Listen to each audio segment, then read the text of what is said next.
But I saw a lot of his movies, and Tim kept sending me. I was doing a movie called Intersection with Sharon Stone and Richard Gere up in Vancouver, and if you saw that movie, you know I had a lot of time to look at videos. So I watched a lot of Lugosi and became a huge fan of his. I even saw a movie called Bela Lugosi Meets the Brooklyn Gorilla. Has anyone seen that film? Yeah. You know, they say that Ed Wood's pictures are the worst ever. This picture.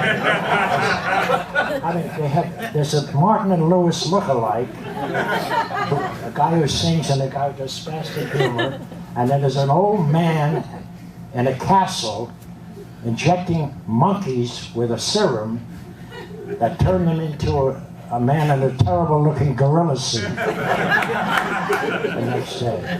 Bela Lugosi. And my heart went out to him because he is so serious and so working so hard in this terrible movie that I can't even tell you.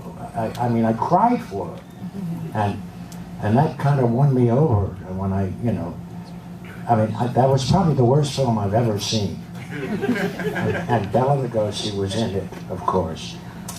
And so I watched a lot of Lugosi, and I looked at the differences between us and started, the physical differences between us and the behavioral differences and the accent. I went to Samuel French to get dialect tapes, which they didn't have, so I bought Hungarian language.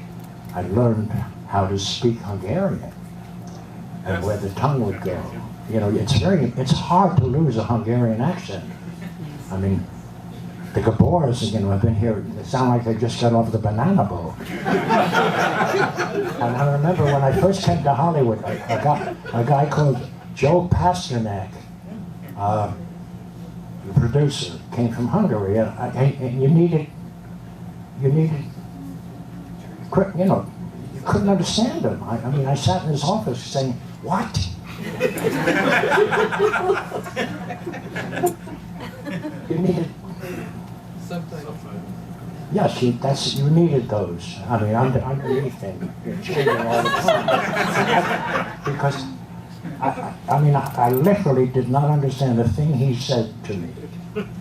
And he was a producer. He produced all the Diana Durbin movies. And anyway, Hungarian is a hard language, so I took it seriously.